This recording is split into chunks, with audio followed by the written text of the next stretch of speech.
Mendel was basically father of genetics because वो पहला इंसान था जिसने दिमाग लगाया कि कैसे एक पेरेंट से ऑफस्प्रिंग में कैरेक्टर्स जा रहे होंगे, सिमिलैरिटीज डिससिमिलैरिटीज कितनी दिखेगी।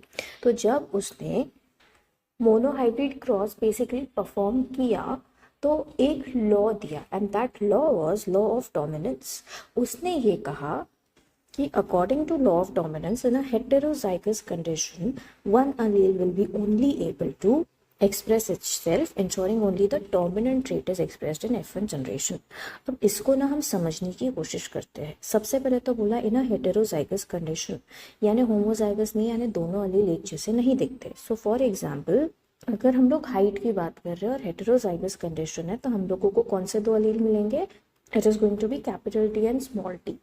अब ये दोनों अलग अलग है, दोनों अलग एक्सप्रेशन के हैं, लेकिन जो स्मॉल टी है वो कैसा है? वो रेसेसिव अलील है, और जो कैपिटल टी है वो कैसा है? वो डोमिनेंट अलील है। तो होगा क्या, जब डोमिनेंट और रेसेसिव अलील दोनों साथ में प्रेजेंट होते हैं यानी heterozygous condition, only one is going to be able to express itself. तो सिर्फ कैपिटल टी एक्सप्रेस करेगा खुद को। So that is what it is saying, that in a heterozygous condition only one allele will be able to express itself, जो कि dominant allele है, ensuring only the dominant trait is expressed। अब बात को समझो, जो हाइट है वो क्या है? वो कैरेक्टर है। हर कैरेक्टर के इन अ पी प्लांट दो ट्रेट्स थे, तो हाइट के कौन से दो ट्रेट्स हुए? Tall and dwarf. तो मेरे ये दो ट्रेट्स है। तो जब F1 जनरेशन होगा यानी कि मेरा मोनोहाइब्रिड क्रॉस, जो मेरे पहले जनरेशन के बच्चे ऑफस्प्रिंग पैदा होंगे, they are called as F1 generation offspring. उसमें कोई एक ही ट्रेट यानी या तो सिर्फ टॉल दिखेगा या तो सिर्फ डॉर्फ दिखेगा। अब कैपिटल टी बोल रहा है मेरे को टॉल रहना है और कैपिटल टी है डोमिनेंट, तो F1 के जनरेशन को क्या दिखना पड़ेगा? टॉल दिखना पड़ेगा। So it will ensure only the dominant trait is expressed in the F1 generation. अब बात समझ आई।